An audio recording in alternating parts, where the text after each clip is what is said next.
தேவனுக்கு மகிமை உண்டாவதாக. சங்கீத புஸ்தகங்கள்ல நாம அடிக்கடி பார்க்குற ஒரு காரியம், அந்த சங்கீதத்துடைய தலைப்புல ராக தலைவனுக்கு ஒப்புவிக்கப்பட்ட சங்கீதம் என்று பார்ப்போம்.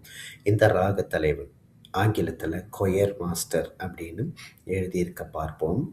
அந்த ராக தலைவன் அப்படின்னும்போது சில டைம் ஆச்சரியமா இருக்கும். ஏன்னா தாவீது இருந்த நாட்கள்ல தனிமையான நாட்கள். யாருமே பக்கத்துல இல்ல. இசையில தேர்ந்தவர். ஆனா அவர் எந்த மியூசிக் கிளாஸ்லயும் போல. அப்ப எங்க அந்த ராக தலைவன் வந்தாரு அப்படின்னு நீங்க யோசிச்சு பார்த்தீங்கன்னா, நான் ஒரு காரியத்தை சொல்றேன். நம்முடைய தேவன் ஒருவர் உண்டு. நான் பாடுகிற என் பாடல்கள், என் வாழ்க்கையை பத்தி பாடும்பொழுது, அதுக்கு ஒரு ராகம் இருக்கு. அவர் அந்த ராகத்தின் தலைவர்.